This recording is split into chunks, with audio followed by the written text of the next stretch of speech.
Yeah, so just prepare to... It'll be great. It'll be perfect. Yeah, so just prepare to... Y'all motherfuckers don't watch us play throughout the year, to tell you the truth.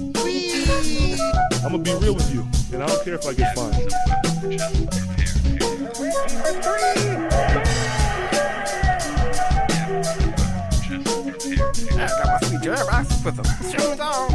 That train is off the track. I feel like you can't just like jump through Neptune and be okay. Just prepare to... What the show needs is more dogs and bears and chickens and stuff. Yeah, so just prepare to be awash in unbeatable goodness.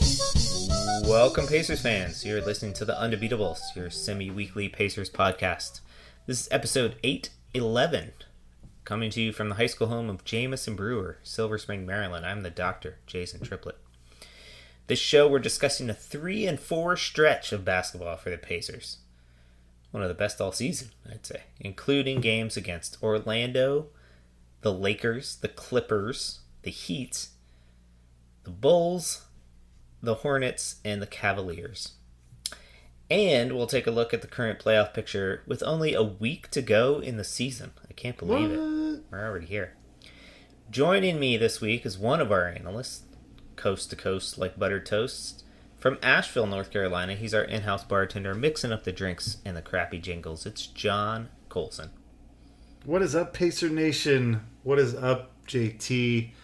The Lord is risen. The Lord is risen indeed. Happy Easter. Happy Passover. And real quick, for the holiday, I've got an announcement. The Undegoogleables will start putting out shows again after nearly a year in hibernation. Wow. We have, while supplies last, we're going to put out shows every 2 weeks.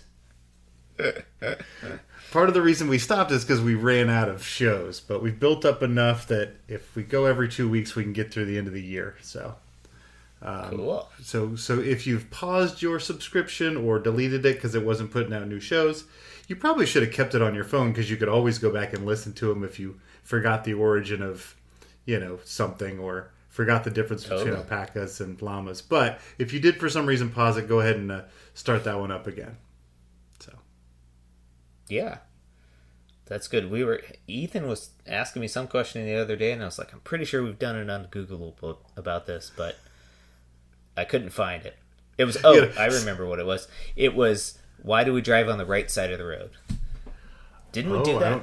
I don't think we have. No. Okay. We'll just have to save Add that up that to the for list. next week. Yeah. TBD. Stay tuned. That's right. Yeah. So, Pacer Nation, you will learn the answer to that in several weeks. All right, before we start the show, just want to remind listeners that they can support the longest running Pacers podcast by heading over to patreon.com/undebeatables, and you can support our show for as little as $1 a month. All right, 3-4 stretch of basketball. It's been a couple weeks since we talked to you, so let's go through it. Game 1, the Pacers win at Orlando. That was back on March 23rd. Pacers win. Pacers win. That was a Monday. 128 to 126 was the final score. Pascal Siakam, per usual, leads the way. Drops 37 in this one. And the game-winning block. And the game-winning block. At the buzzer. Right. On Paolo Banchero. Yeah. Exactly. Jarris Walker chips in 20. Aaron Nesmith, 19. For Orlando, Paolo Banchero was the leading scorer in the game with 39, but he did not get 41, and that was the difference in the game. 2 days later, the Pacers host the Los Angeles Lakers, and they lose this one 137 to 130. Luka Doncic goes nuts in this one, scoring 43 points. And didn't he have like 20 in the Austin first quarter or Reeves. something? Yeah, Austin Reeves chips in 25. LeBron James a cool 23, 9 assists, and 9 rebounds. Jackson Hayes put up a double-double on us. Over on the Pacers side, led by Pascal Siakam again with a mere 20 points, but we did have 8 guys in double figures, but not enough to overcome the Los Angeles Lakers. Yeah, Luka had 21 in the first quarter. 21. That's unbelievable. A couple days later, Friday, March 27th, the Pacers host the Los Angeles Clippers. They lose a heartbreaker here, 114 to 113. This game, I was very proud of my guy, Benedict Mathurin. He tried to give us the game by missing 2 free throws in the end, but we just couldn't capitalize. Because Kawhi Leonard hit a shot with 3 seconds left or something like that to be the go-ahead shot. Didn't Jay Huff get to go to the line to tie this up or win it and missed both? Missed both. Yep. Yeah. Missed both. Yeah. Pacers were led in this one by Aaron Nesmith, scored 26. And Obi Toppin off the bench, dropping in 20, going 4 of 7 from the range. The dynamic duo for the Clippers, though, Darius Garland, 30 points, Kawhi Leonard, 28 points, and as I mentioned, the game winner down the stretch. The following Sunday, the Pacers hosted the Miami Heat, and they win this one, 135 to 118, dominating the fourth quarter. And Pascal Siakam, 30 points, 11 rebounds, 6 assists, playing just great ball. Mike Potter with 21.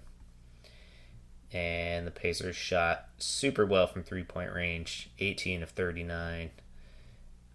For the Heat, Tyler Hero was pretty much the only guy. I mean, they had multiple guys in double figures, but 31 for him. So the Pacers win, and then they travel to Chicago, who is putting on quite a tank fest themselves. And they out-tank the Pacers, and we win this game 145 to 126. Just went nuts. 20 of 48 from three-point range. We had 58 made field goals in this game. 49 of those were assisted, which is just an insane ratio. Siakam leads the way again with 25. Ethan Thompson with 24. And Jay Huff and Kobe Brown each put in 17. So that's 2 in a row for the Pacers, dangerously on the edge of a winning streak until they travel to Charlotte, who absolutely pastes us 129 to 108. Siakam drops 30 in this one, although did tweak an ankle and a back. And for Charlotte, they got contributions all over the floor. Shot very well from three-point. They made 24 three-pointers, which we just could not overcome. And rounding it out today, the Pacers went to Cleveland, and it was close in the end, but then Cleveland pulled away.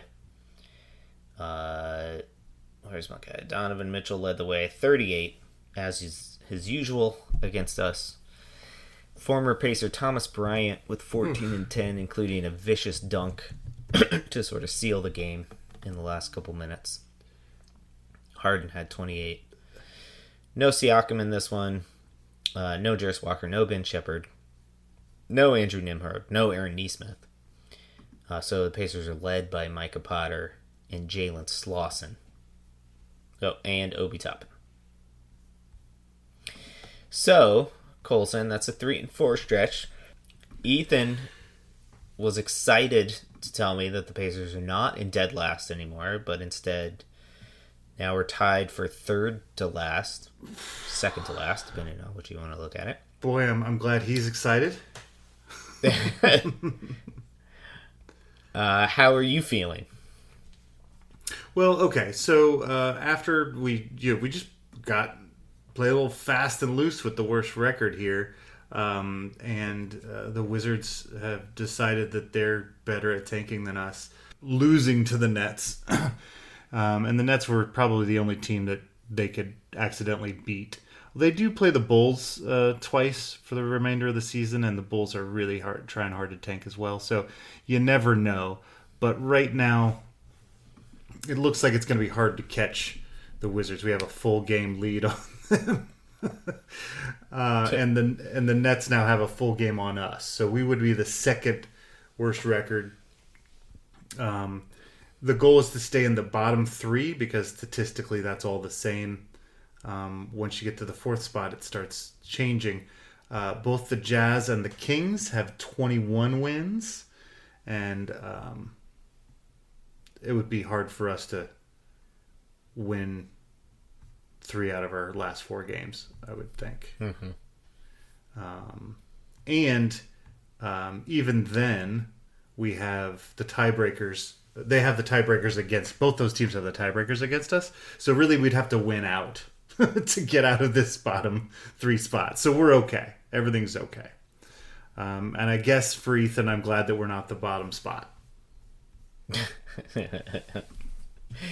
He's really into checking the standings every morning. It's kind of okay. Well, that's great. I appreciate him being such a good fan. This has been a tough season.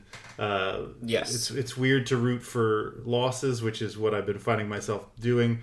That Magic game, Pascal wanted that one so bad, and he was so excited about that final play and so jazzed up, and it was hard not to be excited. We'd had lost 16 in a row at that point, so it felt good. But then just coming out and whooping the Heat was not on my bingo card. And then following up that and beating the Bulls. But on some level, it's not that surprising. We've got some real interesting stats for you, JT. Okay. Since from the Milwaukee game on March 15th to the Lakers game on March 25th, the Pacers shot 50% from the floor and over 40% from the 3-point range. That's six consecutive games. That's tied for most in NBA history for scoring 50. I know that sounds weird, but that is. I've spent a long time looking it up. It seems to be the case. So 6 consecutive games of 50% from the floor and 40% from the range. Phoenix, I think in 2004 has done it, but we were tied with them going into that Clippers game. We scored 49% from the floor in that game and 47% from the range or something. So we lose that record. We lose gaining the record, but we then hit over 50% and 40% in the Miami and the Chicago game. So we are just a few percentage points away in that Clippers game from destroying this record. So 8 of our last 9 games. Yes. Or in that stretch, I guess not stretch. our last games. Yep. In that stretch. 8 of 9 games, over 50% shooting, over 40% from the range. Yep. And 9 of 9 games, over 49%. Yes. Yeah.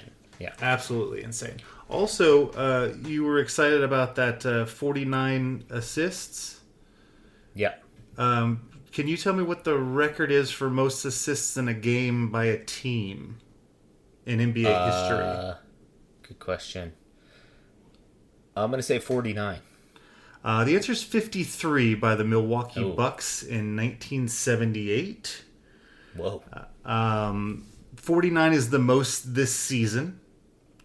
And 48 was the most last season, also held by your Indiana Pacers. Nice. So, yeah. People have hit 50 quite a few times, but yeah, it doesn't happen. I mean, it's not like every season. Right, sure. It looks like the Pacers also have scored 50 since 2020. Yeah, so that's a really impressive number. So we're playing really well. on some level. That's not necessarily leading to wins. But I mean, it's some of these things. It's like that Lakers game, right? Like Luka Doncic has just been amazing, and he goes nuts. And you're down 20 into the first quarter, and then you play really well, and you crawl your way back into the game, and then you just can't stop Austin Reeves in the fourth quarter. But you fought your way back into a game that should have been a blowout. I thought this was actually a very important stretch of basketball for this franchise. So, what you worry about, what we have been worried about with this idea of sort of trying to get a top pick and reboot things, which long term is the correct strategy, I think, for a franchise. But what you worry about is losing this magical culture that you've built, right? Culture of winning. And so I think it was critical to go on a little stretch there where we won, 3 of 5 games or whatever. And we're competitive in others over, like you said, like a 2 to 3 week stretch. This Cleveland game, I was really worried about us winning that one. I mean, with nobody playing. Yeah. Yeah. Exactly. And so I think it speaks well to the fact that the coaches and the organization and the players have done a great job of maintaining this competitive edge to some degree, while at the same time accomplishing the goal of having a growth mindset, right? Right. Which is hard to do, I think. Because I think you see it in other places like Utah. Utah's been losing or the Wizards. The Wizards now have lost 60 games in 3 consecutive seasons, which is only like the 4th time in NBA history that that's happened or something like that. The most recent being the process Sixers. Right. And if you get into that territory, now you're just in a place where it's hard to dig yourself out, even if you're getting the top draft picks every year. Like, building a culture of winning is hard in the NBA. And we've had one, and we don't want to lose that. I think another thing that's been good for this group is Tyrese Halliburton is back on the bench. Mm-hmm. And it's just amazing to see his level of joy for the game and his support for his teammates and just how he's locked into what's going on. It just comes so naturally to him. Like, I keep thinking in my mind that he'll come back and he'll just be bored and like whatever, but like that's just not who he is. Like that is his personality, and it's infectious, and it rubs off on all the other guys, and all the other guys are having fun and they're cheering for one another. And you could see it on the bench in these games. Like, these guys are locked in, like, in a lot of these games. Well, and super excited for the young guys and the people, the depth guys, as Rick Carlisle calls them, right? Yeah, that Bulls game was just so joyous, right? I mean, it's a whole bunch of guys that you never heard of, right? I mean, you've heard of them. I mean, they've been on our team all year, but like, what a career game for Ethan Thompson, and everybody's just excited. Like, they're sharing the basketball, and Ben Shepherd looked like a freaking all-star behind the head. Flick pass behind his head, like, that was great. Crossing people over and dunking. Like, I mean, it was just, and everybody was loving it. They're just laughing and hooting and hollering, and it's just, it really is. I appreciate what you're saying here, and I think that one of the things that reminds me of is what a great coach and a great coaching staff we have, that the team gets better as the year comes on. Like, I think there's a lot of things that go into building these winning habits, right? The team last year, with all of its success, kicked in, right around January. Like, it wasn't playing its best basketball at the beginning of the season. It was, some of that was injuries and some of it was getting the whole team together, but also some of it is the team is constantly working on getting better and finding its identity, and you feel like that's coming from the coaching staff and the culture, because it's happening even this year where these guys, who some of these guys weren't on the team at the beginning of the season. A lot of them weren't, and trying to figure out how to play the Pacers way, and and they're starting to do it, and they're starting to win some games doing it. And at this point, like I said, they could win all four, and we still end up in that bottom three. Actually, no, is the Magic number one? Well, no, I think we're good. Clinched it. Right? Okay, Because what do we have? We have 17 wins, right? Yeah, we have 18 no, we have 18 wins. Yeah, and our magic number is 1. Yeah, right. So as long as we lose one of these last 4 games, we could win the rest of them. And I think we should go and root for that. Actually, let's go ahead and lose this Minnesota game, and then we can root out for the rest of the season. Right. Yeah. Yeah, it's a good point. And another thing I wanted to highlight was that speaks to, I think, this culture thing in some ways, was the Clippers game. That was the first return of Ben Mathurin and Isaiah Jackson to the field house, and they did a really nice tribute video for them, during the pregame warm-ups, and you could tell that Ben and Isaiah were kind of very appreciative. At least I won't go so far as to say touched by any means, but like there was an outpouring of support for those guys and appreciating what they did. And at the end of the game, when Ben Mathurin, who had another pretty good game against us, was going to the line, actually there was just before that, the play that sent him to the line, there was 0.3 seconds left, is that right? And how did it work? Oh, Clippers are trying to get it inbounds, and Aaron Nesmith and Ben Mathurin are just getting into it and like talking trash to one another, and like Aaron Nesmith commits a relatively hard foul on Ben Mathurin, and then there's just all the other guys are just jawing with him the entire time, like in the most like way that they knew Ben Mathurin would love. I felt, this is me projecting onto them, but sure. Like you could tell there was like a sly smile and everything that was going on, right? And then after the game, that was just all love between the guys or whatever. But I thought that was just a cool little moment, that whole sort of stretch of that game. It was a nice capstone to that game, right?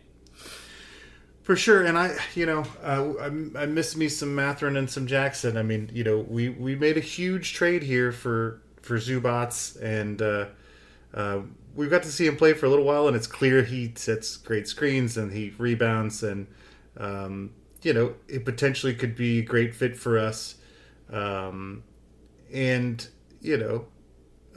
We also in the process potentially gave up our draft pick as well. Like we've sacrificed a lot for this guy, and we don't know if it's going to work yet. And so right now, all I'm doing is really missing Mathurin and Jackson, I guess. Sure. Yeah. And nervous about this draft pick. Yeah. Yeah, so that's the key thing. Like you said, magic number is 1. Pacers have 4 games left in this final week of the season. Hosting Minnesota on Tuesday, at Brooklyn on Thursday, and then home to Philly on Friday, and home to Detroit on Sunday. So I'm going to make a prediction. Detroit has clinched the first seed. Yes. Detroit has the number 1 seed, so they're not going to be playing their guys. I'm going to make a prediction that unless Siakam's ankle's really messed up, that he's going to play at least 3 of these last games. He's currently sitting at 62 games played, and that's a good call. If you get to the 65 game threshold, you qualify for end of season awards, and a bunch of guys aren't going to make that. And so I think Siakam has a pretty good chance of, maybe not a great chance, but at least an outside chance of maybe making a third All-NBA team. Sure. So we'll see. I mean, like, for example, Luka Doncic, who is, probably third or fourth in the MVP voting, goes down with an injury, and he's not going to make 65 games. I think he's got like 63 or something. So that means he's not eligible for MVP or any of the All NBA teams. Although I did read that they are appealing or applying for a waiver because he missed 2 games for the birth of his child. He went to Serbia, so right, yeah, which I think is very fair. Like, hey, look, if you give us the valid. 2 he took off for the birth of his child, that gives us 65. Come on now. Yeah, I think that's I agree. fair. Yeah. Okay, so speaking of those standings or playoff positioning, so as I mentioned, Detroit has clinched first place in the Eastern Conference. Boston is pretty much clinched second place. There's an outside chance that the Knicks could catch them. The Knicks are in third, and they have only a game lead over the Cavaliers. And I believe the Cavs have the tiebreaker of those two. Okay. The Hawks are in fifth, pretty much solidly there. They have a 2-game lead over Philadelphia. Yeah, the game today, is- the announcers kept talking about how the Cavs and Hawks have a game later this week or this coming week, and what it was going to look like, whether the coaches could show anything or not, because they're likely going to play in that first round. Right. So Yep. they play on April 8th. So Interesting. and April 10th. Oh, they have 2 games. Okay. Yeah, they have 2 games against each other. So what are they going to do? You can't even show any of your plays, right? Atlanta can't really. They only have a 2-game lead over Philadelphia and Toronto, Right. and a 3-game lead over Charlotte. And the Hornets. Yeah, exactly. Yeah. So they can't really not show their stuff. You know what I mean? They have to. They still have to try to win. Right. Whereas Cleveland, I think, is in a little bit better position. They can kind of coast, but they also maybe they want to get up to the 3rd seed, and play either Philly or Toronto in that first round. That would be my preference if I was Cleveland. The Hawks are hot right now. I'd rather play for sure. Sixers or Raptors.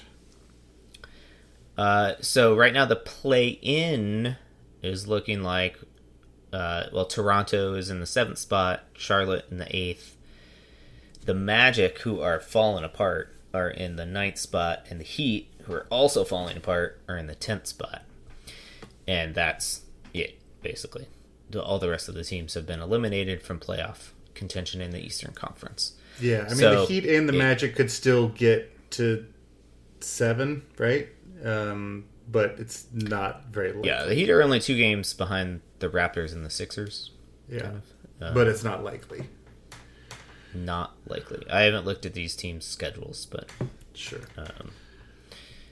So it's looking like, you're right. So it's looking like a Cavs-Hawks situation in the first round is pretty much all we can put down on paper right now.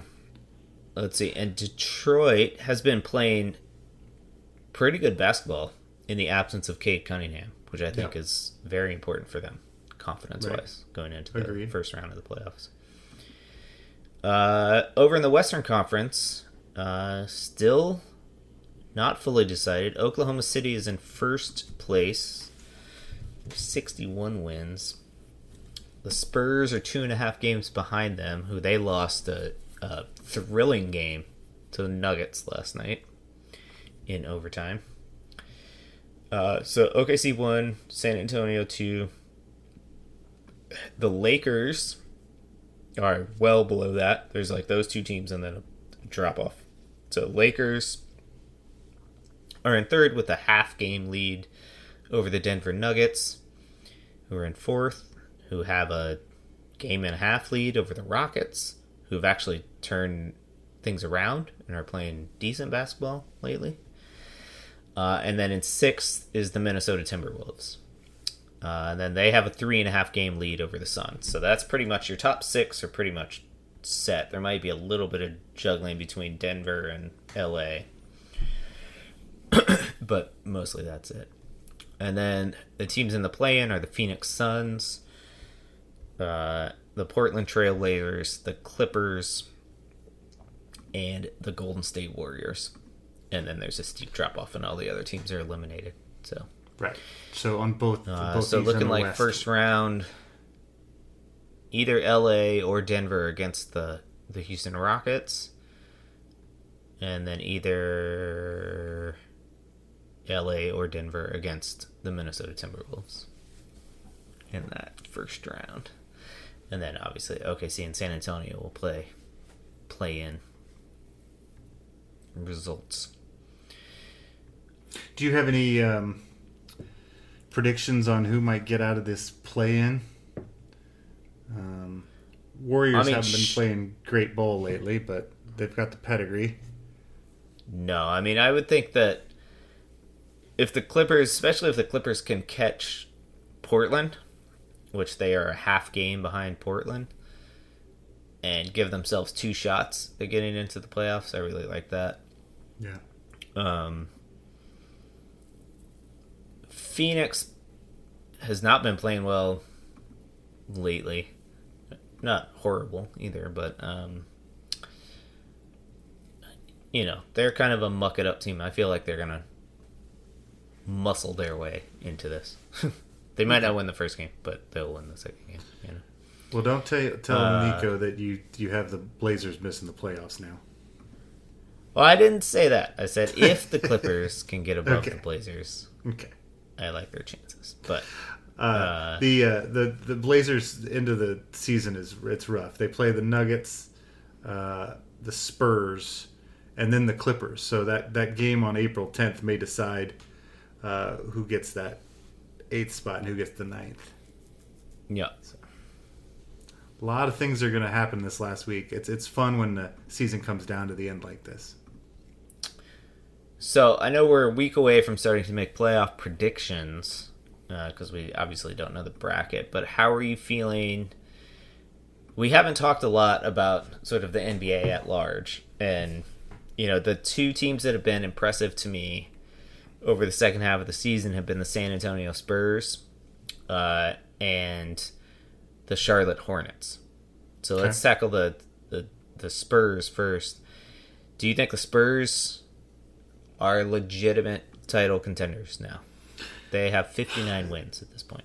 Yeah, they're a 60-win team. So 60-win teams don't come around very often. That's a really hard thing to do, and if you do that, you're legit. I always tend to believe that you got to get your butt kicked in the playoffs before you can go win a championship. This team is really young and doesn't have any experience at all. However, they have the cheat code that is Victor Wembanyama. He is just an absolute beast. And, let's see. Yesterday, he went ahead and put up 34, 18, and 7 with 5 blocks, just because. Just because. And they've got, De'Aaron Fox, who's a good veteran for them. Castle is amazing. They're just really deep. They're really talented. They're, we all know that San Antonio has a great track record as a franchise. They have the infrastructure. I tend to say that yes, they have a chance at a title this year. It'll depend on how it breaks and what goes on, but I think Wembanyama's going to win Defensive Player of the Year, and he's going to end in the top 3 of MVP voting already. So yeah, he's legit. I would have said that the Lakers had a legitimate chance with Doncic playing as well as he was, and LeBron kind of finally figuring out what it was to be just the best third banana in the NBA. Realizing that he could just do all the little things and stop scoring, and it seemed to really be working for them. Now that Doncic is out, can they get out of the first round? I don't know. So if Well, they can, then, how bad is it, right? I mean, yeah, if they, if he can come back and he's back to normal, then we're there. But he's going to miss the rest of the season for sure, and probably into the playoffs. So, and then the Nuggets, I think, always have a chance because Jokic. sure. And then, the Thunder. I mean, they're still the odds-on favorite, right? They've got 62 wins. They're finally getting so healthy, and it looks like SGA is probably going to win the MVP. They're so good and they're so Yeah. deep. Yeah. So San Antonio, I agree with you. There was an interesting conversation on the Bill Simmons podcast last week between him and Zach Lowe about him basically making the case that you were making, that the Spurs have a cheat code. They have other guys that have playoff experience. The thing that is also nice about them is they have their guys. They have their 9 guys that they know they play. You know what I mean? Like there's no, even into the bench, there's no controversy about who's going to get minutes when, basically. And I mean, obviously things will shorten a little bit in the playoffs, but they even have a guy like Harrison Barnes off the bench who has playoff chops. Right. But it's, and I don't worry about De'Aaron Fox. I really don't worry about Victor Wembanyama. I feel like Stephen Castle has a demeanor about him that he's a world beater. He's not going to be afraid of the moment, yeah, necessarily. But we all know that to win playoff series, at some point, somebody is going to have to make like a corner 3, with 30 seconds left or something like that. And is Julian Champagny going to be able to do that? Is Devin Vassell going to be able to hit that shot? Right. Is Dylan think Harper, who's a rookie, going to be able to hit that shot? So. Right. Yeah. I think generally they have the mindset to do it, that they won't be rattled. But I mean, playoffs are a whole different ballgame. Yeah. Who knows what that's and it's the level reason of intensity that they have. The reason I say you got to get your butt kicked is because you don't know what that looks like until you're in it. I always think back onto what Jamal Tinsley said on one of our runs through the playoffs. He was like, "It's amazing how much each series gets tougher, like exponentially harder." Yep. So. You go play a first round. You might get your butt kicked and kicked out of a first round playoff over and over again, and be like, "Oh, the playoffs are no big deal." You get to that second round and you're like, "Holy crap!" The intensity, the scrutiny, the physicality, the amount that you just can't beat yourself, because that's what you end up doing when it gets that hard, right? And the other team is going to be excellent. I say, you probably can't go from nowhere to somewhere. I think the Pistons, who have been amazing this season, who've got 57 wins. Cade Cunningham is brilliant, and their big guy. I love their center. What's that guy's name? Jalen Duren. Yeah, Jalen Duren is just a beast. And they're a great squad. I don't think they can do it this year because they haven't had their butts kicked. And the Clippers, the Knicks, and the Cavs, the other 3 teams at the top of this bracket, all have been in the playoffs with their units a lot of years in a row. So I think they're going to fall to one of those teams, just because that's how the history of the NBA would say it's going to go. But for the Spurs, they might just be too good. I don't know. If they can beat the Nuggets or the Lakers, then it's just about beating the Thunder, and boy. Yeah, I mean, it might depend on matchups too, right? Yeah, for sure. Excuse me. If they end up playing, a Clippers team that has, Kawhi Leonard or something like that, then that's a whole nother ballgame than playing, say, the Phoenix Suns or the Portland Trailblazers in the first round. Sure, no shade to those teams; they're good, but They don't have Kawhi Leonard. They don't have a super duper star.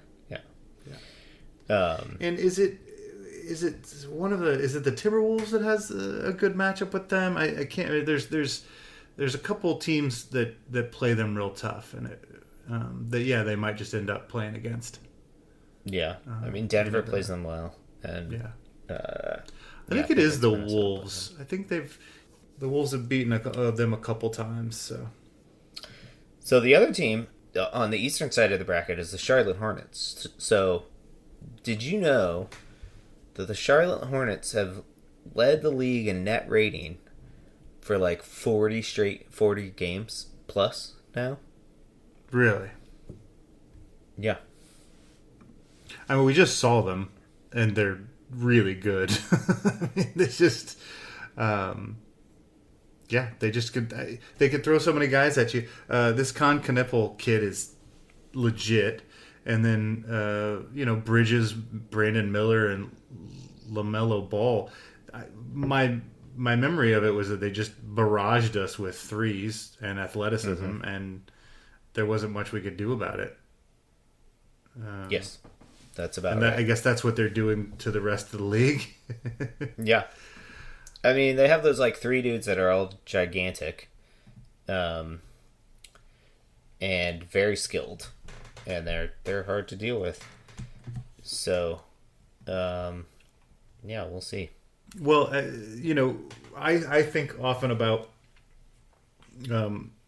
this Pacer team that caught fire or came together at the right time, and then we say that, well, the Pacers came out of nowhere and went to the finals, but for the last third of the season, or even the last half of the season, I think we'd had some of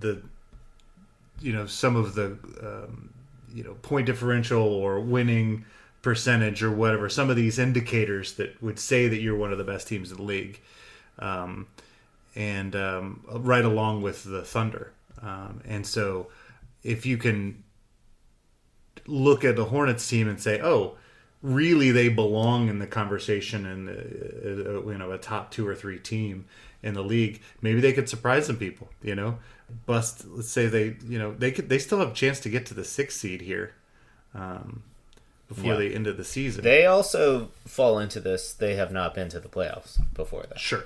They have no sense of what it is in the playoffs. They don't even have dudes on their. I mean, Grant Williams is probably the only guy with playoff experience on their team. Yeah. And he doesn't play that much. Well, and historically they don't have, we talk about how San Antonio has an infrastructure for it. The Hornets do not, Right. When's the last time they were good? Was that the Larry Johnson, Grandmama or whatever, Muggsy Bogues? I guess we had Jamal Mashburn and Glenn Rice, but that was like the early 90s maybe? I don't know. It's been a while since they were a consistently competitive team. Well, it's confusing because this is essentially the Bobcats, right? Right. And so, it's that history. It's not the Hornets that moved to New Orleans. Didn't they get their history back though? They got their history back, but that's not how history works. I don't think. Fair enough.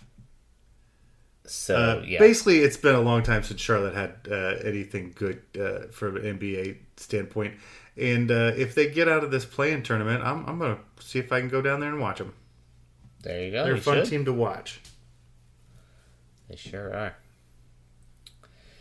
All right, but I'm with you. I still feel like the Thunder are the odds-on favorites. They're so deep.